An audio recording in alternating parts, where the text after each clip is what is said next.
शेर की डांडा पहाड़ी भारत का सबसे ऊंचाई पर स्थित हाई अल्टीट्यूड जू नैनीताल।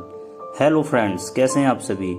आज हम हैं पंडित गोविंद बल्लभ पंत हाई अल्टीट्यूड जू नैनीताल में, और यहाँ का जो फेमस अट्रैक्शन है वो है बंगाल टाइगर, जो आप बड़ी नज़दीक से देख सकते हैं। वैसे तो यहाँ पर पहाड़ी भालू, लाल पांडा, काकड़, तिब्बती भेड़िया, सफ़ेद मोर, गोल्डन फीजेंट, सिल्वर फीजेंट यहाँ के देखने लायक जानवर और पक्षी हैं। हम सबसे पहले पहुँचे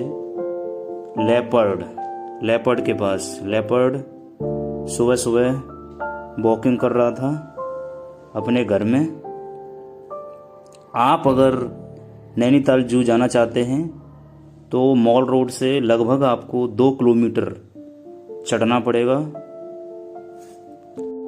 नैनीताल जू की अगर टाइमिंग की बात करें तो सुबह 10 बजे से शाम के 4:30 बजे तक ओपन रहता है, और यह सोमवार को बंद रहता है, बाकी सभी दिन ओपन रहता है। साथ ही साल में Holi, Diwali, independence day, Republic day को बंद रहता है। टिकट प्राइस की बात करें तो 50 रुपये पर पर्सन है, और बच्चों का 20 रुपये पर पर्सन। सीनियर सिटीजन और PH कैंडिडेट के लिए फ्री रहता है। हम पहुंचे हैं अब हिमालयन पाम सीवेट के पास। बड़ा प्यारा सा छोटा सा जानवर है, जाली में होके आपके पास आएगा। आप इसके मूंछों के बाल टच कर सकते हो, मैंने भी टच किए थे। नैनीताल जू विश्व पर्यावरण दिवस 5 जून, वन्य जीव सप्ताह 1 से 7 अक्टूबर, ओजोन दिवस 16 सितंबर और नैनीताल जू स्थापना दिवस 1 जून, इन 10 दिन के लिए यह जू फ्री रहता है। इस दिन कोई पैसा नहीं लगता। ये जो आपने भी देखा था वो था काकड़, और मैं इस समय बैठा हुआ हूँ रेड पांडा के पास। रेड पांडा मेरे सामने पेड़ पर बैठा हुआ है। आप अगर नैनीताल जू घूमने आ रहे हैं तो अपने साथ वाटर बोतल और कुछ खाने के लिए स्नैक्स लेके आइएगा, क्योंकि ये कोई प्लेन जगह पर चिड़ियाघर नहीं है। आपको अलग अलग तरह के जानवर, पक्षी देखने के लिए चढ़ाई पर चढ़ना पड़ता है, कभी कभी नीचे उतरना पड़ता है। ये है हिमालयन गोरल। क्या छलांग लगाई है, बड़े प्यारे लग रहे हैं, थोड़े परेशान भी लग रहे हैं। आपको बता दें, नैनीताल जू भारत का सबसे ऊंचाई पर स्थित दूसरा चिड़ियाघर है। सबसे ऊंचा चिड़ियाघर सिक्किम में है, जो 7000 फीट की ऊंचाई पर है। इसकी ऊंचाई 7000 से 20 फीट कम है।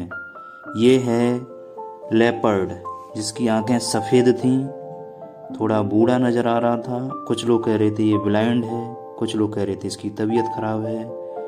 ये हमारी तरफ जो देख रहा था वो पानी भी पी रहा था।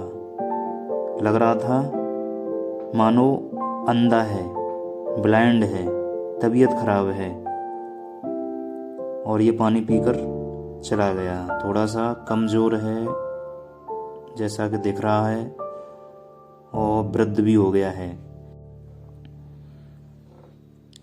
ये है पहाड़ी भालू, हिमालयन भालू। ये बैक मार रहा है, गए अपने घर में, गए चले गए। बहुत सुंदर। अब हम चलते हैं यहाँ का जो सबसे फेमस और सबसे अट्रैक्टिव देखने लायक जानवर है, वो है बंगाल टाइगर, जिसको आप अपने नज़दीक से देख सकते हैं। कभी कभी आप जब नैनीताल जू जाते हैं तो कभी कभी यह आराम कर रहा होता है, तो हमें वेट करना पड़ सकता है इसे देखने के लिए। हम गए थे सुबह 10 से 11 बजे के आसपास, और ये सुबह वॉकिंग कर रहा था, और बिल्कुल जाली के, वैसे तो यह जाली के अंदर था, लेकिन फिर भी आप इतने पास से देखते हैं तो रोंगटे खड़े हो जाते हैं, डर लगने लगता है, और कभी कभी ऐसा लगता है कि जाली को तोड़कर बाहर ना आ जाए। यहाँ पर ज़्यादातर जो जानवर हैं, खतरनाक जानवर हैं, वो जाली के अंदर हैं, और उनको अपने नेचुरल प्लेस पर बंद किया गया है। जैसे कि आप दिल्ली में जाते हो तो वहाँ पर नेचुरल प्लेस नहीं है।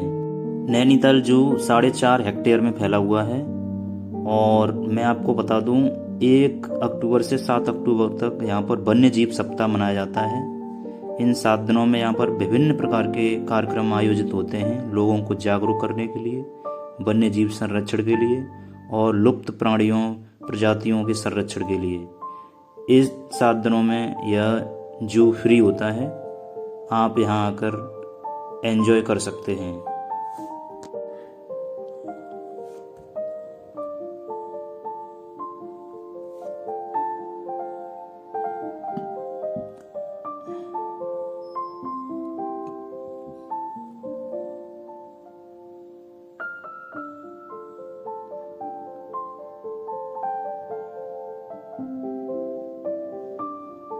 ये है सन कॉनवर, बहुत सुंदर पक्षी है। आराम से धूप ले रहे थे, सो रहे थे। जब हम बातें कर रहे थे तो एकदम से अपने पंखों को खुजलाने लगे। आगे ये है हिमालयन मोनाल, बहुत ही सुंदर है। ये है एडवर्ड फीजेंट। नेक्स्ट है लव बर्ड्स, ये है रेड जंगल फाउल और ये है लास्ट में लेडी एमस्टन फीजेंट। तो आप अवेरी में भी बहुत सुंदर सुंदर पक्षियों को देख सकते हो। जब आप नैनीताल जू देखने के बाद रिटर्न होते हो तो नैनी लेक का बहुत ही सुंदर व्यू ऊपर से नज़र आता है। यहाँ से आपको दिख रहा होगा कि नैनीताल जू कितनी ऊंचाई पर है। पूरे नैनीताल शहर का और नैनीताल झील का बहुत ही सुंदर व्यू आप नैनीताल जू से ले सकते हो।